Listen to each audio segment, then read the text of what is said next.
Good evening, everyone. I'm so delighted to have Abby Wambach finally here with us. Sorry. Months in the making. 2 months ago, my bad. I think you all know who she is, but in case anyone needs a reminder, she played a sport that happens to be a little bit popular all around the world. Was called the greatest of all time by President Obama. Congratulations. Thank you. And has also done some amazing activism work, and we want to cover the whole spectrum today. So welcome to Wharton. Thank you. Thanks for having me. I mean, I think I was just from October or November, and the lady wouldn't let me check my bag. I was there 44 minutes before my flight, so that's literally why I missed it. And sorry. 10 minutes earlier than most of my airport arrivals, so Yeah. it terrified me. But Abby, I want to start at the very beginning. So can you take us back to when you were a kid and your very first soccer game and what happened at that game? Because I remember it being pretty fascinating. Yeah. So when I was really little, all I did was play sports. So it was basketball, swimming, soccer, and my first 3 soccer games, I actually ended up scoring something like 27 goals. So my mom was like, okay, well, she's pretty good. We should put her in. It was like a rec league, so it wasn't like a club system yet. I was 5. And so I think from then on, I kind of have just been figuring out that sports was going to be an avenue for me to explore this world, and it ended up being pretty good for me. I've literally been able to actually explore the world because of it, so it's awesome. So 3 games, 27 goals. Mm-hmm. Were you just a freak of nature? Yeah, I think I'm a byproduct of a little bit of that I was just naturally gifted, and then also being the youngest of 7, I had 6 older brothers to basically beat me up in the backyard and learn from and watch, you know. So when you're younger and you're the youngest, you're not allowed to do what the older kids are doing. So I had like a lot of pent up yearning when I was a young kid. Like, I wanted to be older, I wanted to be able to do that. So when I finally got my chance, I'd done enough watching, and I'd done enough watching them succeed and fail, that I kind of figured my way around a soccer field. I was pretty good at basketball too, growing up. I always like to give myself a little bit of like props for that. Yeah, you know, I loved last year finding out we were the same age and realizing I got cut from my middle school basketball team and my high school soccer team, so thanks for rubbing it in. But I have to say though, like the story doesn't quite resonate entirely for me, because you're saying, you know, I grew up watching my older siblings do things that I couldn't do, but this is like, what, 2 years of pent-up rage when you're 5? Yeah, you're right. That's not enough. How else do you explain this? Well, I think there are certain people that are born with certain skills, and I was kind of put in an environment that exacerbated those, in fact, skills, right? I wasn't the kid that was like reading tons of books when I was a young kid.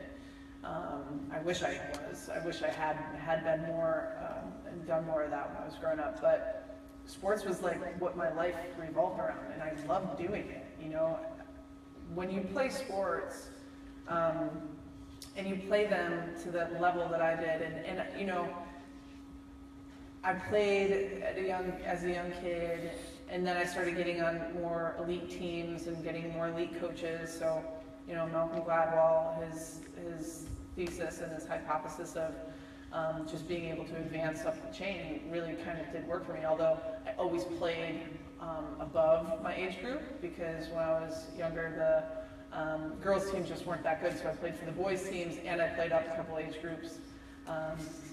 I don't know. That actually solves a mystery for me. When you were going to come in the fall, I got an email actually from a college friend of mine who said, I played at a soccer camp with Abby when I was in high school, and she kicked a ball at me and it hit me so hard that I cried. And I was trying to figure out how he ended up playing soccer with you. Now we know the answer. Yeah, that's how. But I don't know. I mean, to answer your question, I don't know. I don't know how I was able to be so good right away. I just have always been a really confident person, and especially in sport. You know, I'm not like the most confident like public reader out loud, person. Like, important skill, right? yeah, that's why I just talk, because, you know, the reading bit's not my favorite. But I just was athletic, and I enjoyed doing it, and it offered me an opportunity to get attention from my parents. So that was also another draw for me that was really important, because being the youngest of 7, you're basically vying for food. You're like fighting for food. You're fighting for like attention and the love and affection of your mom and dad, because it's just, there's so many kids that you very rarely get it. So are you saying that for those of us who are parents and those who might become parents one day, you should just give your kids a little bit less than they need? That's actually really funny.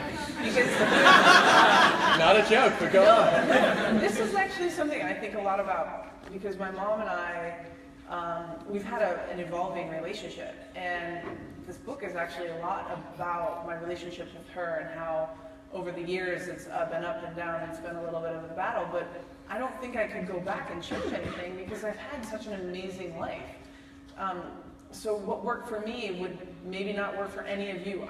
I don't know. But what I do know is that, especially with the technology and social media, and by the time all of you guys start having kids, giving your kids that kind of attention, maybe like not having 7, I don't know. But then my dad's like, so you wish we stopped at 6 then?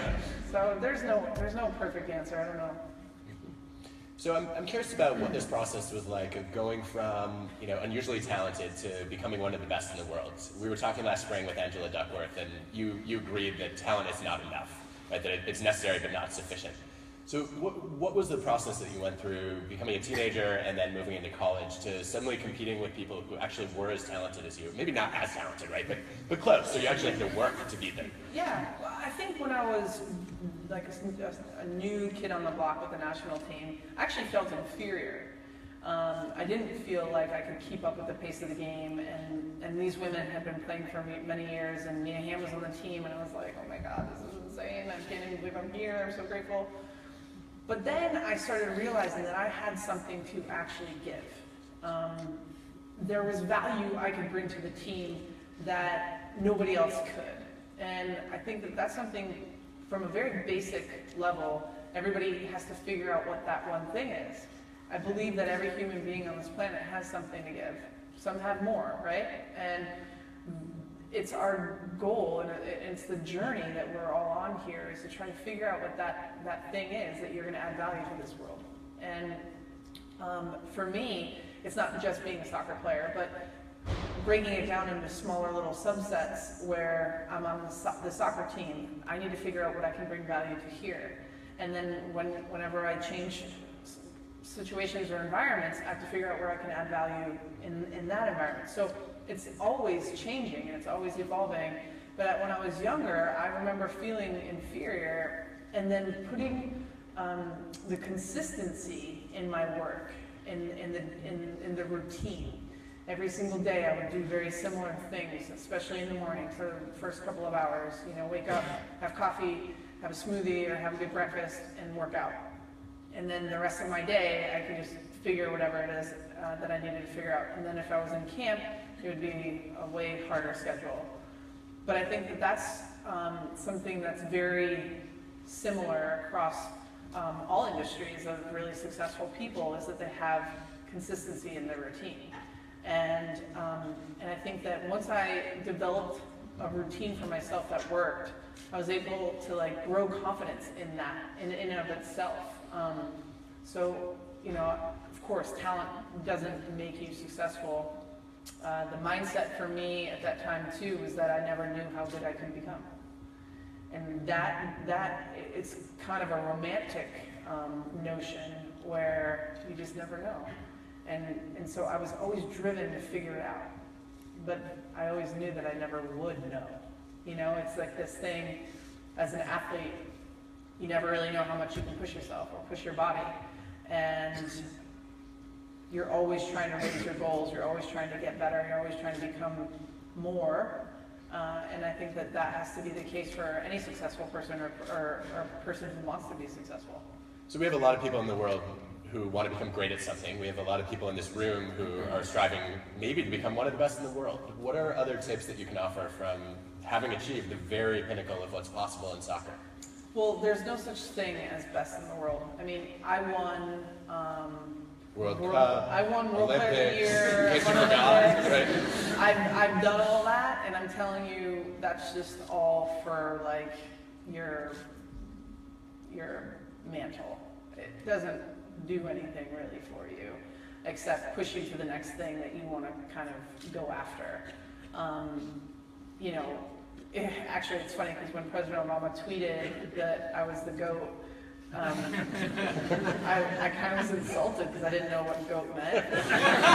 You didn't notice the capital letters? And I was like, it's kind of rude. Like, I know I'm a little bit slower and older now, so I didn't even know what it meant. And I think that in order to become one of the best, you have to remember that there is really no such thing, that we're all still here part of this world, that there are so many people that do amazing things. And yes, I know that I was an incredible soccer player, and I did crazy, amazing things to watch on television, but it doesn't mean that I was a good person, you know? And I think that for me, especially having retired, finding the balance in all of that is like really important. And then realizing, like, even when you're named like the best in the world, it gets such an arbitrary thing because you can't name one person the best in the world in anything. Like, it's just not possible. Like, period. I don't care if you are Usain Bolt and he is the fastest man. It doesn't mean like somebody else in a little bit won't beat him. I mean, they probably won't, but you know. You mentioned these crazy, amazing things to watch on TV. I have to say, having played a decade of soccer growing up, the diving headers you did, like, I've never seen anything like it, even from Pele. And how did you, did that just come to you one day? Is that something you worked on? How did you get to that? Yeah, I mean, like anything, it's something that you work on. And I think the fearlessness in terms of smashing your head against an object, or stupidity, depends on how you look at it.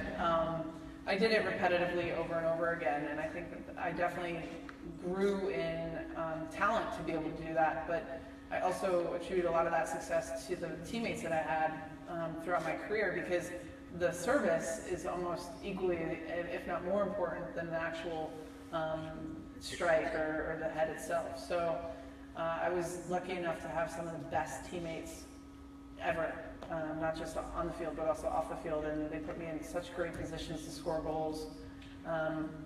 I don't know, some at this point may call me stupid for heading the ball so much. I'm kind of like, am I going to be all right? But it was a skill that I practiced a lot, and I like enjoyed doing it. And not many people cognitively understand this, but as the ball travels in the air, it's much more difficult for a goalkeeper to know where it's going to come off your head or how it's going to come off your head. Whereas in difference when you're striking a ball with your foot, they can kind of generally get a sense as to the way your body is shaped, where the ball might go. And that's why I enjoyed heading so much, is it was much more difficult for a goalkeeper to save. And the ball takes a little bit longer to travel all the way down to your foot. So defenders aren't as ready or in the best position to stop balls from going in the net. So heading, in my opinion, was just a more effective and efficient way of scoring goals. Naturally, right? Yeah, of course. So everyone thinks so. Let me do the math and figure out how to just put the least effort possible into scoring as easily as possible. Well, isn't that the whole goal in life, is like to figure out what the most effective path to spend the least amount of effort to get the same result or better? Like, that's like life, right? And yeah, because it looked like no effort whatsoever. Just gonna hurl my body at a strange angle, collide with the ball, hopefully no other people, and then we'll score and it's all good. Well, I had an edge that I'm just like this huge woman. And so most goalkeepers and defenders were like, yeah, I'm just going to let her do that. So more times than not, there are chances for me that if given to another player, defenders would be a little bit more prepped and ready for it, or even goalkeepers, they'd come out and challenge more. But I scared the living you-know-what out of some defenders I went against. I understand there's a hockey team looking for that skill set in your retirement, but You mentioned that you were never sure how high you could go, or whether what was possible for you. Do you feel like you achieved your potential now that you've retired? I mean, I think that I think it's probably the leading reason why most athletes who unretire at certain points, right? Is because they start to reconsider how they were training, how they were treating their bodies, what they were doing in terms of their dedication level at the end of their career. And for me, I probably should have retired after the 2012 Olympics based on just the way my body felt, and my body felt horrible for the last few years of my career. I had intense Achilles tendonitis. Traveling just became very, very difficult because I felt like that's all I was doing. And it was a job. It felt like a job towards the end. So of course, my statistics, I wasn't playing that well.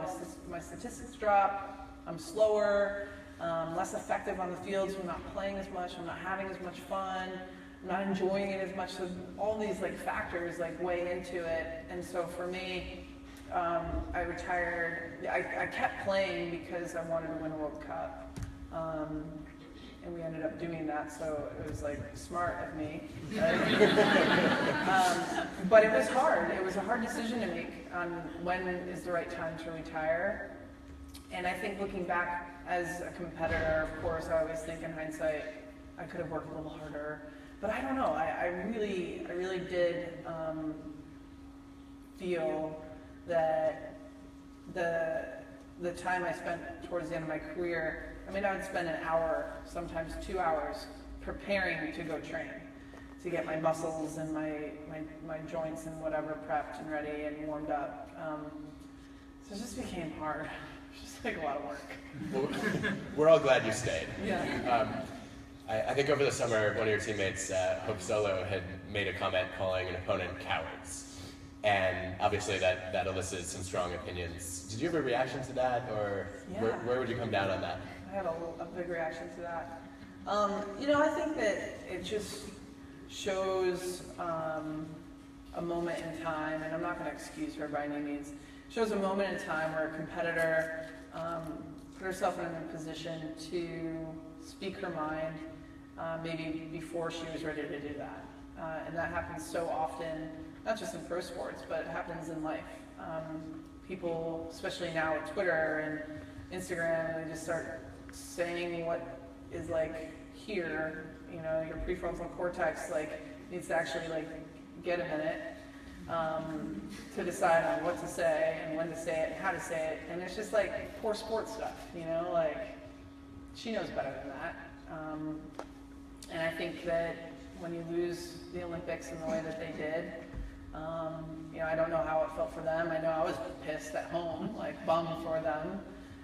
But you can't ever point fingers that way when things don't go well. That's character, right? If you're doing this when things don't go well, that's the kind of character I kind of always want to continue to come back to time and time again. Because what's going to hit the fan. In every person's life here, bad things happen, and how you react or respond to those impulses and those things that happen actually, in my opinion, defines what your character is. Bravo. I do have to point out, for somebody who claims she didn't like reading as a kid, that prefrontal cortex just rolled off the tongue. Well, I'm into this transcendental meditation thing, and they talk about the prefrontal cortex being the CEO of my brain, and I'm just totally, I get that. That's exactly what I mean. So during a lot of your playing career, you had a different CEO of your brain, which was the coach that you were playing for. And I think one of the most interesting things that you got to experience, aside from competing in that level, is getting to work with some of the greatest coaches alive. Can you talk to us about what you learned from your coaches about leadership, about motivating other people, and how those of us who want to either be better at coaching or even find great coaches should think about that? That's a great question. It's the first time I've ever been asked that question, which I love new questions. You could have given me a list of all the ones that you asked before. No. I've had an interesting coaching, I've had interesting coaches that have been in my life that coached me throughout my national team career. One of my favorites, and what's interesting about Pia Sundhage, she's a Swedish coach. She's from Sweden. She came and coached here, and she believed in nothing but positive reinforcement. And so, at first, as Americans, we're like, wait, like, tell us what we're doing wrong. Like, we need to be told what we're doing wrong. She's like, no, that's not what we're doing here. We're going to focus all of our energy and attention on what you're doing right and try to continue to replicate those patterns. Whereas other American coaches that I had would focus so much on the negative that it would be more fear-based, right? And what I found with the difference of my coaches throughout my national team career is that the response to the positive, although there were times where I'm like, listen, I know what I do well, just tell me what I need to work on, you know what I mean?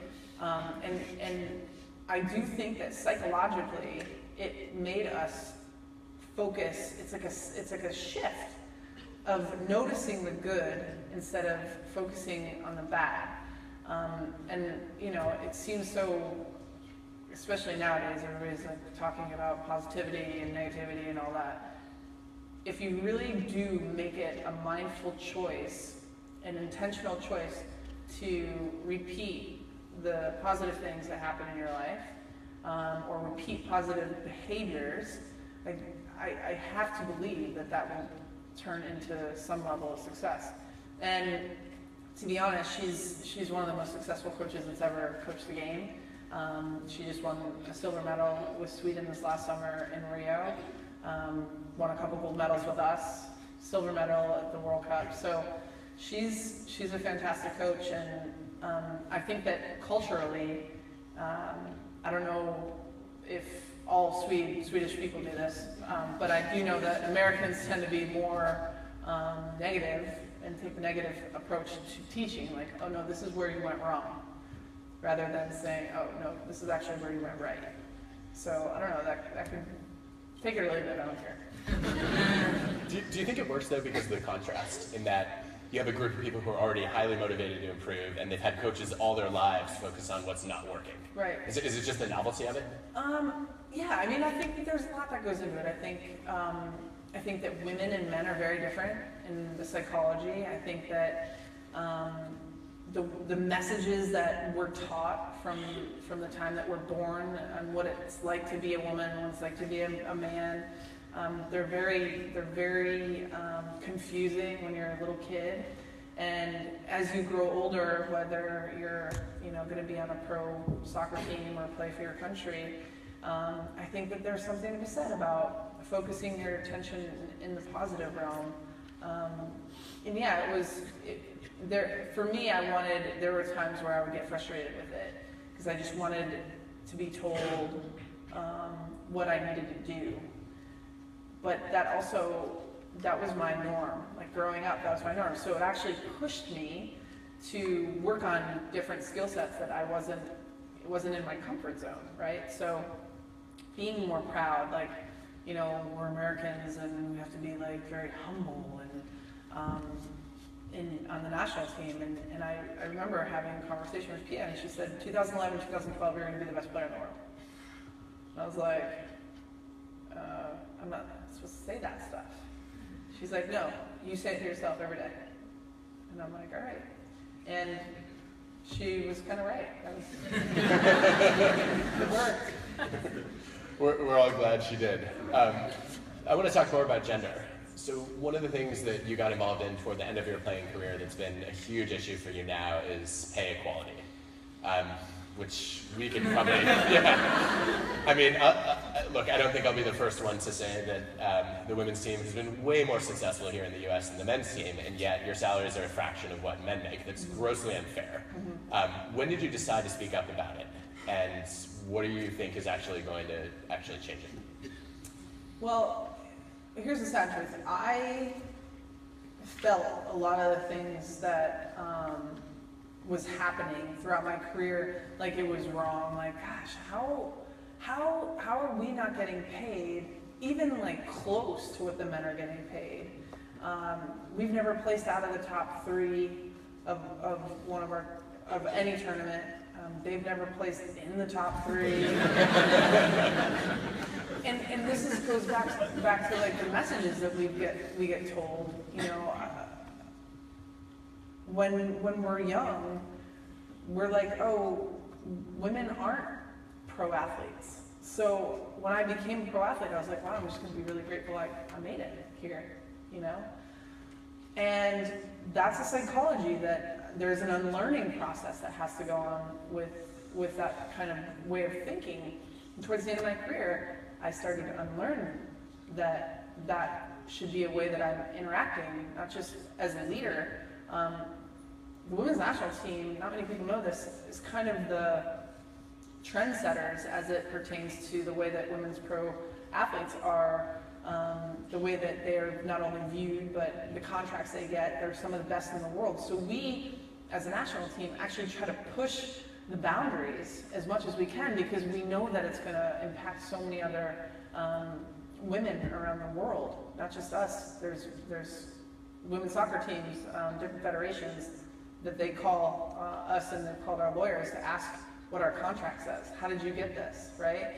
And I think that throughout my career, it would be the one thing that I'm maybe most upset that I didn't do enough of, is saying something when I felt it.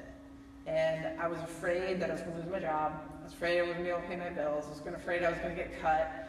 I was afraid I was going to miss future things, right, with the national team. And the more people, when I do it, right, then everybody else on the national team is going to do it. And I think that is something that I know that the women now are fighting against. They're battling not just themselves, but because, you know, 75 cents to the dollar, that's what around the world. It's not just about our team. This is about equal rights in all environments and all industries. It makes absolute zero sense. And the mindset, my intellectual brain would be like, okay, well, the men's team brings in more money because of FIFA, they get more money, but that doesn't make it right. You know, maybe the men's team does earn more money with their World Cup vouchers back from FIFA, but we also have statistics and data from the Women's World Cup that we're actually the most watched soccer game in the history of all soccer here in North America. So, you know, there's so many different arguments that can be made, but the one that really matters the most is that we're all human beings and we deserve what we deserve, and that's just fair and equal treatment, period. I think that deserves a round of applause.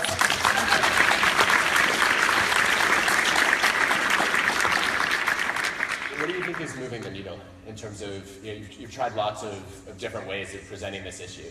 What's opening people's minds who might be closed? Yeah, 2 years ago, some of the arguments were, how do you want your daughters to be treated? How would you want your mother to be treated? And now I'm just like, that's such a BS that reason. It should just be because if you deserve and you are playing and you are playing in big tournaments and you're earning money for your federation, for your company, you deserve to be compensated for it. And I think that for too long we've just become, and I myself, like I said, became accustomed to just being like, well, we need to be thankful for, you know, what we're getting. And a friend of mine, and I know this is a crazy analogy, but he said to me many years ago, he said, you know, Abby, you don't even realize you're being mistreated. You think you should be grateful for what you're getting, because this is like back in the day with slavery. They didn't, some of the slaves, they just wanted to stick around because they felt safe there. That's how I felt at the end of my career. And I want to open the minds of some of the new players that are coming on board and all the women around the world, and I'm working with the UN to fight for equal pay. And no longer is it like the right and feel-good thing to do. It's the smart thing to do. You know, the statistics show that companies who have more women in their managerial positions actually fiscally do better. And I think that those are the kind of things that people are like, oh, really? That's interesting. And I'm like, yeah, women are awesome. Newsflash, who knew? I'm curious about something that you touched on a little bit when saying, you wish you had spoken up more. Got a question emailed in before the event from another gold medalist at the Olympics, Sarah Hughes, the figure skater who's in law school here at Penn. And she wanted to know how you found the confidence to, once you decided this was an important issue, to sort of cross the bridge from I care to I'm going to be outspoken about this. Well, you find your tribe, right? I've been, since retiring, trying to figure out like this new identity, like what I want to be. And I've always been active and open to speaking my mind. But the way that you find out what you're going to be passionate about and maybe where you want to put your meaning, the meaning in your life towards, is you need to follow your heartbreak. And I think the truth is that I'm heartbroken for myself that I didn't do more when I was playing. And so I've dedicated myself to like learning more about these specific women's rights issues. And what I found is my tribe. I found the people around me. The more I open my mouth, the more I talk about my frustration and my experience, the more people go, me too. Me too. Wait, we got to figure something out here. And so that grows my confidence is, having the people around me that have similar experiences, that want to fight these similar battles. And then for me, I've never been scared to really, especially as I've gotten older, people, for whatever reason, they listen to me. But I'm not scared to disagree with people. I'm not scared to tell my story. I'm not scared because my story is my story, and my feelings and my beliefs are my beliefs. I marched on Washington on Saturday, and it was one of the most amazing experiences that I've ever experienced, because there were so many people from so many different walks of life that, whether they share my belief systems or not, we're just like doing something together. And I think that's like really important whenever you're trying to figure out a fight or a cause or a passion. You got to find your tribe, you got to find your people. And now, as it pertains to the march, we're going to figure out now what's next, right? And for me specifically, it's really digging in and fighting for women's equality, and for me especially with women's pay and equal pay, it's like such an important cornerstone. I think that we'll look back in 30 or 40 years and be like, wow, I can't believe that was even our lifetime that happened. And those who marched, or those who watched, or those who are in support of that, will look back and be really proud of themselves for being on that kind of side of this issue. I hope so. Yeah.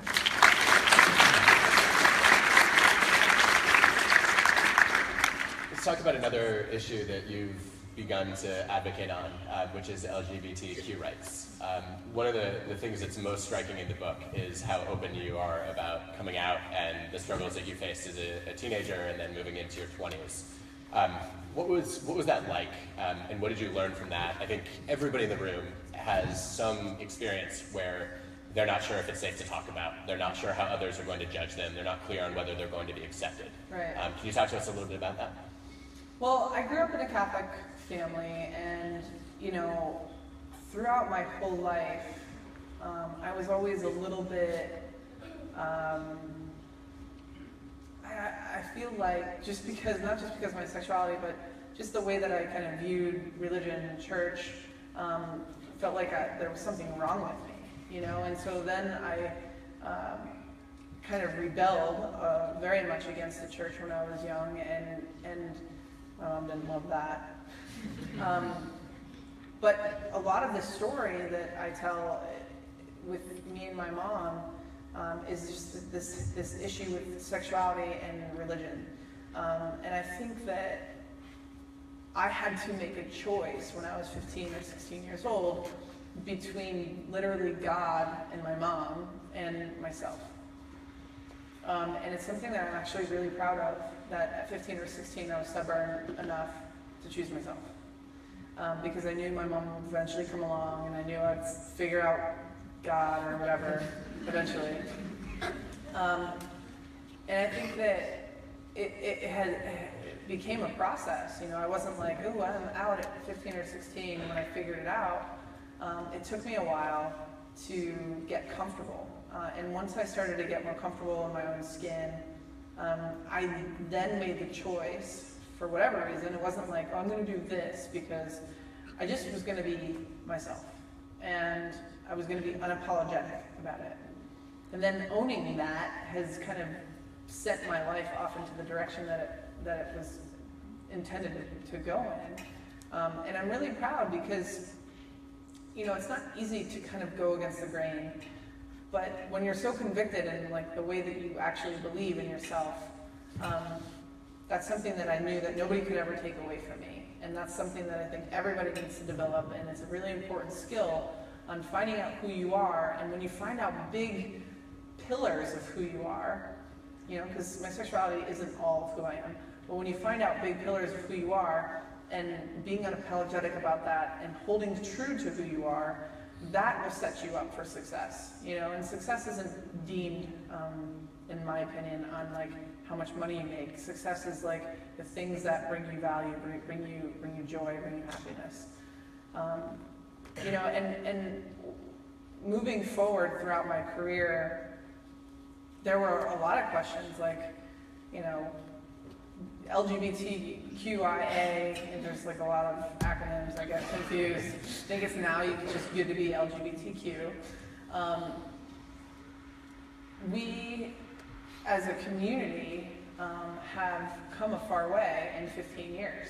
So early on in my career, I was scared to come out publicly because I was afraid that I was gonna, I'm this women's national team player, I'm one of the best players in the team, I'm scoring a lot of these goals. I didn't want to create this like stigma for all the other women who were straight on my team, that like they would then become gay by association, and so I struggled a lot with that when I was early on in my career, and I think that as time went on, it was just like, something that I never really felt like I needed to like come out publicly, because we got into such a place in our world that I felt like coming out was actually moving backwards.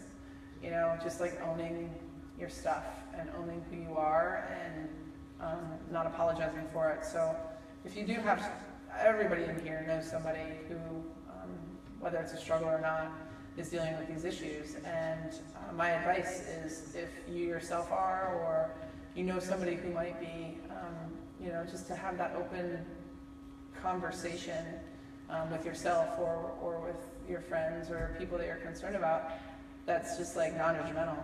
I think that the non-judgmental stuff is where real conversations actually can happen.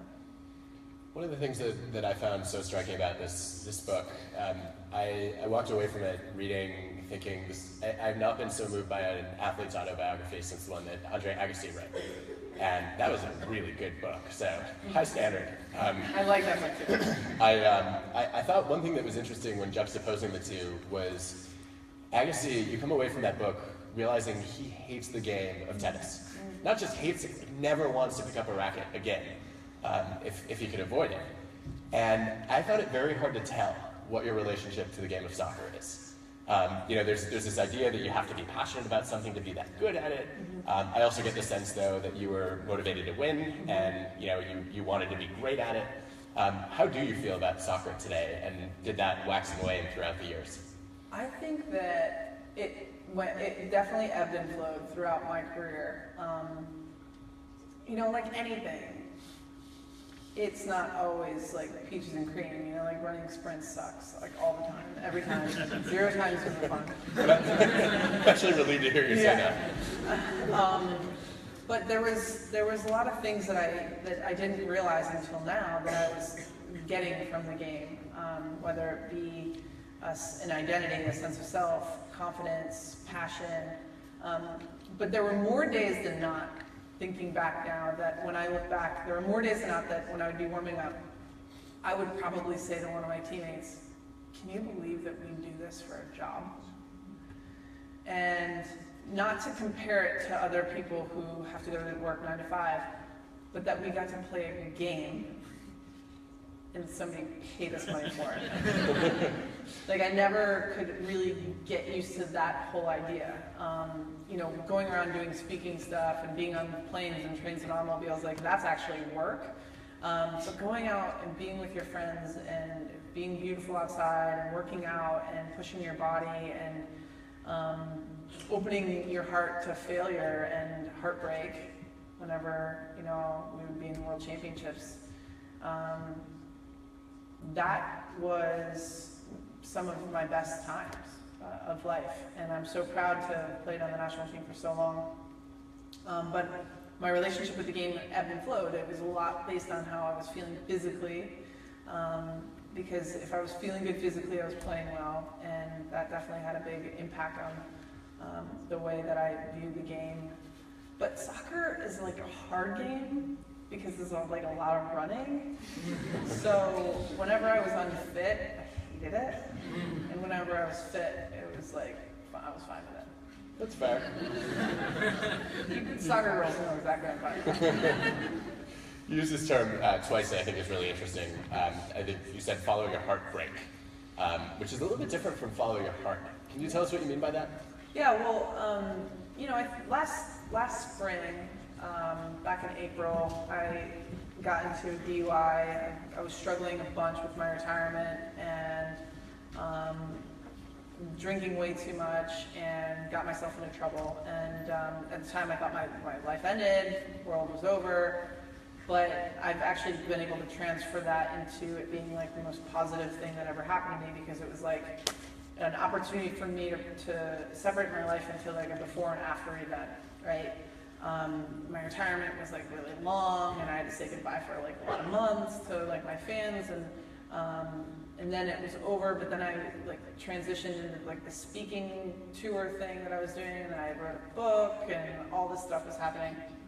So at the time, I was really struggling, and what I've learned since is the more we talk about the things that you're struggling with, not only can you heal from that, but you allow other people to heal in certain ways from just hearing about your heartbreak. Because when you feel sad or alone or lonely or depressed or whatever it may be, the isolation is what gets you, right? And being alone on the road and whatnot was the kiss of death kind of for me, and kind of putting up this front of who I thought everybody thought I should be. You know, I just won the World Cup and finished this amazing career, but then I wasn't that way at all in my hotel room by myself. So the isolation and being alone really made me struggle, and I think that talking about this stuff has actually allowed me to not just heal, but thrive. I think that in our culture, in our society, we don't talk about the things that hurt as much as we possibly should, because we're embarrassed or we're ashamed. And with any addiction or issues, it's the shame that takes us out of the game. You know, it's not necessarily the event itself, it's like the way we feel or the way we think about ourselves through those events. And I just have found so much healing in my heartbreak by going towards it rather than running from it. I know that throughout my career, as a pro athlete, it's like, I'm just gonna work harder, you know? And you just can't do that with life. You have to actually find your tribe, like I said, and the only way I've been able to do that is by going towards my pain, and that's the only way you can do that is by going towards your heartbreak. I'd love to open it up for some audience questions. We're taking them from Facebook. We can also, on Twitter, use the hashtag Wharton Authors. And first question is, do you plan on coaching? No. Didn't think so, but why not? No, I don't plan on coaching. Why not? I don't know. I feel like 30 years doing something is kind of like a lot.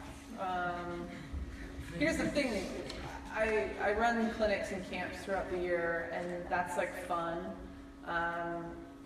I can't say that in 10 years I won't want to coach. I'm not sure what I'll want to do in 10 years.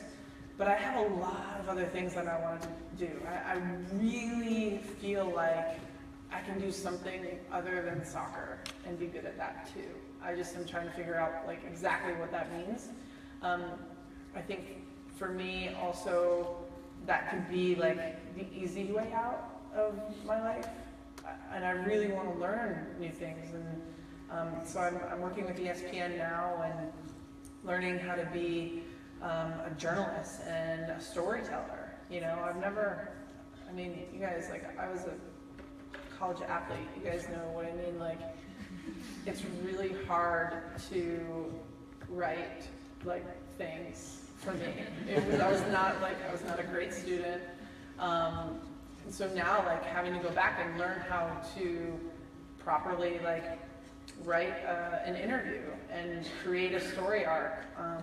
Those are things that I'm really excited about, you know, and I think that I have more to offer than, and I'm not just saying just being a soccer coach, because there's so much, so many amazing people who do that, and it's a really difficult thing to do, but I just want to venture out and maybe do different things for a little while at least. Look forward to seeing how that plays out. Yeah. Another question that seems to be pretty popular is, could you talk to us a little bit about the challenge of balancing being an athlete and a student? Which you just said, it sounds like the school part didn't happen so much. But well, honestly, I actually have yet to graduate, so that's something that I promised my mom that I would conclude and finish at some point. It's so hard to balance both. It's like having two full-time jobs, you know, and unfortunately, you know, when I would miss class in college, I would have to like row 10,000 meters on the rowing machine, which is like an hour straight of rowing. I wanted to kill myself all the time. I'd never learned my lesson. It was like the stupidest thing. You guys are like kind of like smart here, so nobody here does that.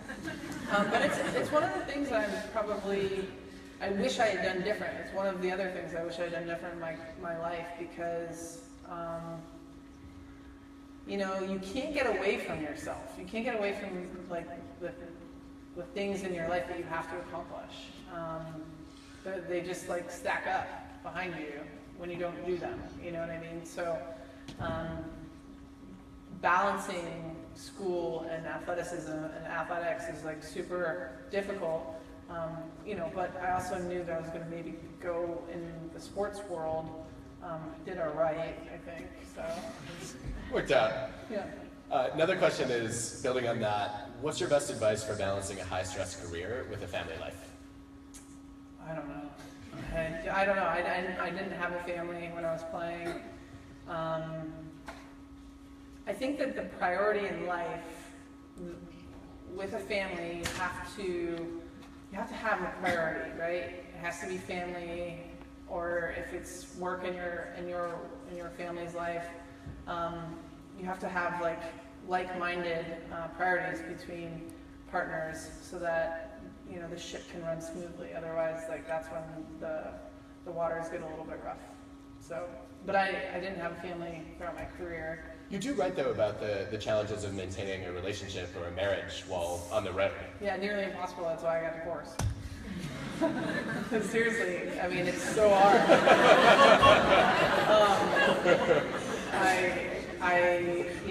I think that being away is so hard to cultivate, like a relationship that can, and especially for me, like I want to have a really important and loving relationship. I'm romantic through and through, and I think now my priorities are shifting in my life to make sure that I can have that. You know, I'm not putting so much emphasis. My focus was so much on playing, and this is not, I'm not like upset about the distance. It was a choice because I made the sacrifice because I wanted to play for my country. But there is sacrifices that get made and things suffer because of the time away, whether it be family or your relationships. You know, I've missed so many birthdays that I can't even count. So now I'm like just kind of trying to play catch up. Like, oh, I'm like a normal person. I get to choose what I do with my time now, which is amazing. It also comes with its challenges, but yeah, my priorities are definitely flip-flopping right now, where I'm like, okay, I need to actually have more of a family united mindset, because being a pro athlete, it's very self-serving. Like, everything is like how it relates to playing, how it relates to my body, how it relates to my travel and whatnot, and that's like probably really annoying to like date somebody like me. Seriously. Before we go to the next question, I have to ask, from the audience reaction, I think a lot of people are stunned by how open and honest you are, which I know you get a lot. Yeah. And I'm wondering whether the positive reaction to that, do you think it would be the same if you weren't a star athlete and weren't someone that people already looked up to? That's a good question. I don't know. It's hard for me to say because I only know my experience. And I will say this, the more honest and truthful you can be, the more honest and truthful the people will meet you. This would be the advice that I give all women who are trying to vie for any job in a male-dominated industry, is men will meet you in truth. And even if they're pissed off or angry with what you just said, they'll meet you there. And I think that that's important, that we should all start meeting each other in truth. I think people get lost a little bit in trying to be overly polite, and I'm just pretty much done being polite these days. We're glad. Yeah. Another question that's come in is, how have your relationships with your teammates influenced your life on and off the field? Well, you can imagine. So my time on the national team was really interesting in that it evolved, and as I grew older, I became more of a leader on the team. And you can imagine the evolution of being a young player with Mia Hamm as like my leader and teammate, to then me being a leader, and it's like 10 or 15 years difference. And even in that short period of time, you found players that have a little bit more of an arrogance, have a little bit more of a chip on their shoulder, and it was really hard to motivate and to lead. Some players that were still of the old mindset, where it was like, just listen to what the coach says and that's what we're going to do. And then you had some of these other younger players that came in and they kind of ruffled some feathers because they believed that they could change things. And that's where I think that the millennial generation gets a bad rap, because you guys are coming in saying, hey, I deserve more, right? And then the older people, I think this happens with every generation that goes and goes, and the older people are like, you guys have not done anything to deserve anything. Like, what are you guys doing? What are you talking about? I'm like, hold on a second. That's exactly the point. Like, it's the point of the older generation to work their tails off to make sure that the next generation doesn't have to do as much and have similar and hopefully better results. So my advice to all the millennials out there is like, yeah, expect more. You should expect more. Expect more from yourself first, right? Do work and expect more from the people and the environment that you create. And I don't think that there's anything wrong with that. And I think that, it's just hard with, 22 type A women who all think that they know the best, right? That's like very difficult to manage and lead, but you have to individually lead people. I find that to be really effective nowadays. Find out what motivates each individual rather than the collective, and fight towards common goals that you create. Related to that, another question coming in is, what can the men's team learn from the women's team?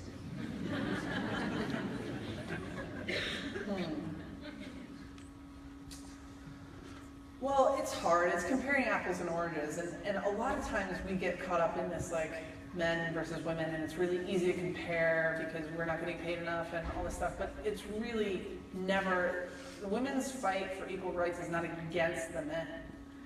It's not, and I am always quick to make sure that that's always out there. But I think the difference between the men and the women is that we've had this high standard of winning, and that's been our culture, and that's been the expectation. So lose less is the lesson. That is the lesson. Done. I don't know how they get there.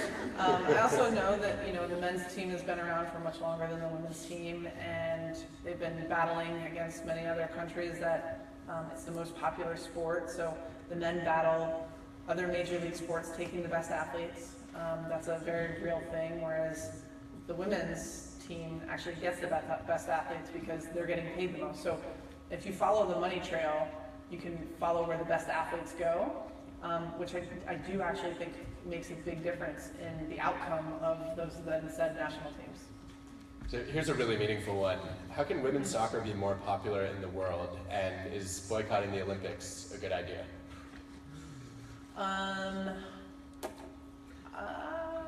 I think that women's soccer can be more popular, and it will be more popular. I think that the governing body, FIFA, will help a lot in that way, or hurt. I think it's kind of a no question thing that's happening now, that women's rights around the world are definitely raising, and it's coming now on more of the radars of different countries around the world. Not many people know this, but Title IX is one of our national teams here, saving grace, because all these federally funded institutions have to become compliant with the women's teams. They have to have the same amount of men's teams as women's teams. And in order to do that, in order to become compliant, a lot of these big programs have to offer more scholarships to women to offset and become equal. And I went to school at Florida, so our soccer team was actually created because of Title IX. Not many other countries, no other country has Title IX in their laws as enacted as a law, and that definitely helps us grow women's athletes more into the university and college systems. That's basically like a feeder system to our national team and to other pro sports. So we have a far way to go around the world, and I no doubt think that we're going to get there. It's just been very slower. It's been a much slower process and a progress around the world. Two closing questions as we wrap up. I can't resist this one. What was your funniest or most embarrassing moment on the field? Funniest or most embarrassing? Or both. I don't even know. I don't really easily embarrass, so most of the embarrassing things would happen in the locker rooms, like all of my horrible dancing. I'm like the best worst dancer. Is that a thing? Yes, like Elaine from Seinfeld. The little kicks. Yeah, like I've got her beat. I don't know. Are you gonna show us? No. It's worth a try. The other question that I find pretty fascinating here is now, post soccer, who inspires you the most and why? Good question. This is going to be an interesting. My new partner, Glennon, she does, because she's super smart. She's an activist. She is emotionally intelligent, and I've never met somebody like her, so I would say her. So,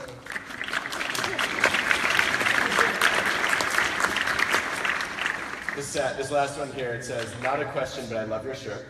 Oh, thank you. What's up? I am a wild feminist. As a feminist, I would like to see more of these shirts in this particular campus. And it's just been such a treat to have you here. We're thrilled that you made the trip. And if there's anything we can do to support any of the activism or advocacy that you're doing, now would be the good time to tell us what we all can do. Yeah, I think that especially after this last weekend, now is where we put our talk into action. And some of the things that you can do, even if you don't know how to get involved, is go online, watch the Facebook feed of the Women's March Rally, and Michael Moore gave many great ideas. His big idea, I think, that people never want to complete is to call your congresspeople. No matter what your issue is, it could have nothing to do with women's stuff, I don't care. But call and put yourself in action. We need to stop just tweeting about it and thinking that's like good enough. We need to actually put our money where our mouths are and call the people that actually make the laws, that will actually have the conversations with presidents, and maybe you talk to somebody who will then talk to a congressperson. And be active in your community, and maybe that's just being active in your homes. I think that people are afraid of politics now for a lot of reasons, and I don't blame them. But if you have an opinion, then you in fact are political. You don't need to talk about it or tweet about it or whatever. But if you believe that there are certain things and causes that you want to see change, then you have to do something about it. And I work with the UN, and I'm trying to create a collective of people right now to actually push out information bi-monthly to give people real life things that they can do every couple of weeks, maybe every couple of months, to actually make change in whatever ways that feel right for you. I also believe that we've become so divided in our political landscape that we need to just start having conversations and respecting other people's differences of opinion. That's why this country is so amazing, is that it was actually founded on the ideals that we would be able to peacefully disagree. And whether we're happy about the state of affairs as they lie now or not, we're all still human beings. And the more we focus on what divides us, the more divided we're going to become. We have to find the things that unite us, and that's love. Even if we completely disagree on every other issue on the planet, we're still humans, and we still deserve each other's respect, period.